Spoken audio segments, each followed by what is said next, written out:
Good morning. আমি সঙ্গীতা। আমার নতুন একটা ব্লগে তোমাদেরকে অনেক অনেক ওয়েলকাম আর ভালোবাসা। কেমন আছো তোমরা সবাই? আশা করছি ভালো আছো আর সুস্থ আছো। আমরাও না বেশ ভালো আছি। আর আজকের দিনটা হচ্ছে জামাই ষষ্ঠী।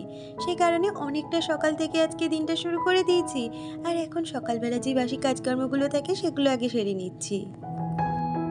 আজকে যাব বাবার বাড়িতে ষষ্ঠী উপলক্ষে। সে কারণে সকাল সকাল তাড়াতাড়ি কাজগুলো সেরে নেব। আর বাইরেটা যা রোদ আর গরম, তাই ভাবছি একটু সকাল সকালই বেরিয়ে যাব। আমরা মেয়েরা যেখানেই ঘুরতে যাই বা যাই করতে যাই না কেন, আগে কিন্তু সংসারটাকে সামলে যেতে হবে। সকালের বাসি কাজগুলো তো করেই যেতে হবে। আর ওইদিকে না হাজব্যান্ড আর তোজো দুজনেই শুয়ে রয়েছে। আর এই সুযোগে আমি সকালের বাসি কাজগুলো সেরে নিচ্ছি। অনেকটা সকাল থেকে আজকে দিনটা শুরু করে দিয়েছি, জানো তো। আসলে আমার বাবার বাড়ি বেশি একটা দূরে নয়। আমরা সোদপুরে থাকি আর আমার বাবার বাড়ি হচ্ছে ইচ্ছাপুরে। ওই ৪-৫টা স্টেশন। তবে আমরা কখনোই সেভাবে ট্রেনে করে যাতায়াত করি না। আমরা কিন্তু বাইকে আসা যাওয়া করি। সেই কারণে ওইরকম তাড়াহুড়ো নেই যে টাইমের মধ্যে ট্রেন ধরতে হবে বা কিছু। শুধু গরমটা উপলক্ষেই না এত তাড়াতাড়ি বেরোনোর চেষ্টা করছি। যেহেতু বাচ্চা নিয়ে যাব তো সেই জন্য। আগের বছরে আমার শ্বশুরমশাই ভীষণ অসুস্থ থাকার কারণে উনি তো বিছানায় পড়া ছিল। যার জন্য জানো তো আগের বছরে ষষ্ঠীতে আর আসতে পারিনি। বাড়িতেই কিন্তু আমি সমস্ত রকম আয়োজন করেছিলাম আমার হাজবেন্ডকে। আমি নিজেই রেঁধে বেড়ে খাইছি। তবে এই বছর যেতে পারবো বলে ভীষণ আনন্দ হচ্ছে। তোমরা তো দেখতেই পাও আমি কিন্তু খুব একটা দিন বাপের বাড়ি যেতেও পারি না আর গিয়ে থাকতেও পারি না। সেটা তোজোর পড়াশোনার কারণে আর হাজবেন্ডের কাজের কারণে। তবে আজকে কিন্তু যাব থাকার উদ্দেশ্যে। ২ দিন থাকবো। যেহেতু তোজোর এখনো ভ্যাকেশন রয়েছে সেই কারণে। আর এদিকে দেখো আমি কিন্তু রেডি হয়ে গেছি সংসারের সমস্ত কাজ গুছিয়ে। এবারে কিন্তু আমি রেডিও হয়ে গেছি যাওয়ার উদ্দেশ্যে। আর এই দেখো আমি কিন্তু চলে এসেছি বাপের বাড়িতে। আমাকে আজকে কেমন লাগছে বন্ধুরা অবশ্যই কিন্তু কমেন্টে জানিও। আর এসেই দেখো ষষ্ঠী উপলক্ষে জামাইকে কি কি টিফিন দেওয়া হয়েছে। ওইদিকে ফল দেওয়া হয়েছে, চিড়ে, দই, এদিকে লুচি তরকারি তার সাথে মিষ্টি। আর এই যে আমার ছেলেও কিন্তু বসে পড়েছে বাবার সাথে খাবার উদ্দেশ্যে। আমাদের জানো তো ষষ্ঠী পুজোটা রয়েছে। মানে ওই যে পাখার হাওয়া দেয় বা অন্যান্য অনেক কিছু নিয়ম যেগুলো আছে সেগুলো করে। তবে এই বছর হাজবেন্ড বলল এই বছরে কোনো নিয়মই করবেন না। কারণ আমাদের তো এখনো কালসজ ওঠেনি। তো সেই কারণেই শুধু মা ওই পাখার বাতাসটা করে দিল। আর এই যে দেখো ৩ জনে মিলে একটু ফটোশ্যুট হচ্ছিল আর ওই একটু ভিডিও করা হচ্ছিল।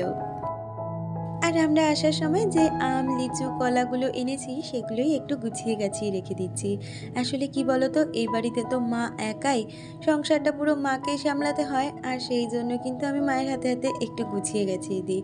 কারণ মায়েরও তো বয়স হচ্ছে। মাও না এখন আর অতটা গুছিয়ে কিছু করতে পারে না। মানে দিশা পায় না সেই সমস্ত করতে। আর এইদিকে আজকে আমার দায়িত্ব পড়েছে পোলাও রান্না করার, সাথে দই কাতলাটা। তাই জন্য দেখো আমি পোলাওয়ের জন্য চালটা ভিজিয়ে শুকো দিয়ে এসছি। আর এদিকে আমি মাছগুলো ভেজে দই কাতলাটা বানিয়ে নিচ্ছি।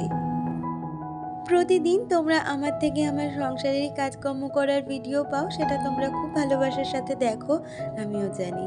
তবে আজকের ভিডিওটা অনেকটাই অন্যরকম হতে চলেছে। তোমাদের কেমন লাগছে আজকের ভিডিওটা অবশ্যই জানিও। যদি আজকের ভিডিওটা তোমাদের একটুও ভালো লাগে প্লিজ একটা লাইক কমেন্ট করে দিয়ে যেও। আর আমার চ্যানেলের নতুন বন্ধু হয়ে থাকলে চ্যানেলটা সাবস্ক্রাইব করে আমার পাশে থেকো। আর ওইদিকে আমি দই কাতলাটা বসিয়ে দিয়ে এইদিকে একটু সবাইকে কোল্ড ড্রিঙ্কস দিয়ে দিচ্ছিলাম। আর এদিকে দেখো আমি পোলাওটাও বসিয়ে দিচ্ছি। আজকে এক একজন মানুষ এক একটা রান্না ভাগ করে নিয়েছে। মা ওদিকে মাটন আর ভাতটা করেছে আর আমি এদিকে পোলাও আর দই কাতলাটা করেছি।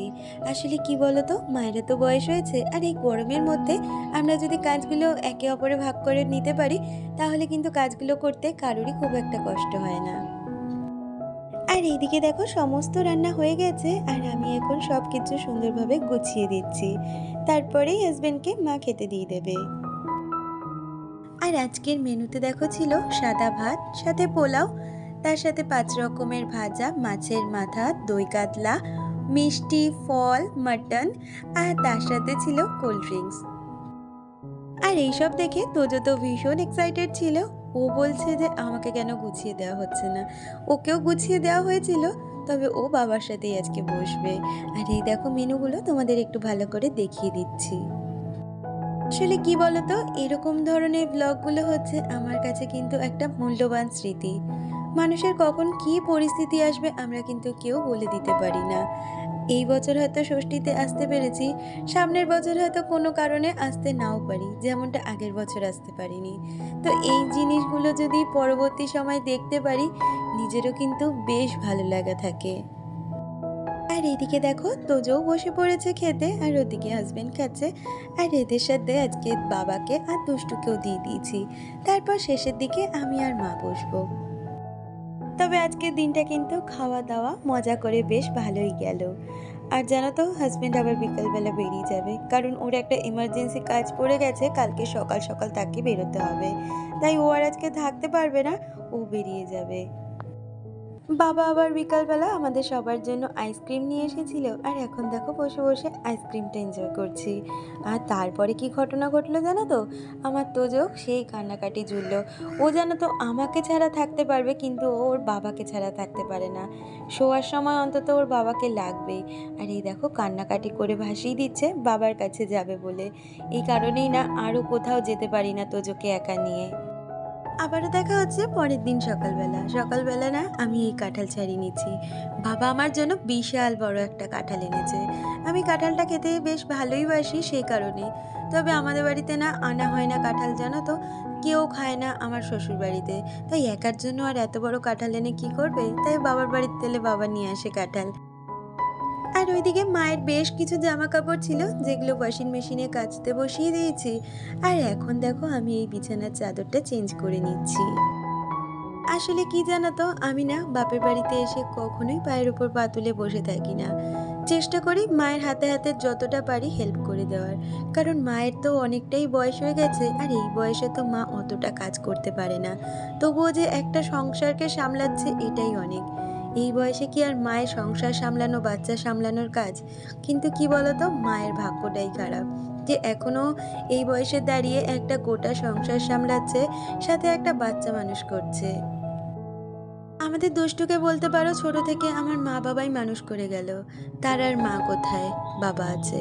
তার মা তাকে ওই ৩ বছর বয়সে ছেড়ে রেখে চলে যে গেল, সে আর এলোও না আর দেখলোও না। আর দেখতে দেখতে এখন দুষ্টুর বয়স কিন্তু ১৪ বছর হতে যায়। সেও অনেকটা বড় হয়েছে, সেও সমস্তটা বোঝে। তবে জানো তো, দুষ্টু ছোট থেকে আমার মাকে ও মা বলেই ডাকে। আর এইভাবেই কিন্তু ও ১৪টা বছর কাটিয়ে দিল। তবে ও ওর নিজের মায়ের সম্পর্কেও সমস্তটা জানে। আর এখন তো সোশ্যাল মিডিয়ার যুগ, সবাইকে কিন্তু মিডিয়াতে দেখাই যায় কে কি করছে কি না করছে। আজকে কিন্তু আমার বাপের বাড়ির সম্পর্কে অনেকটা কথাই তোমাদের সাথে শেয়ার করে ফেললাম।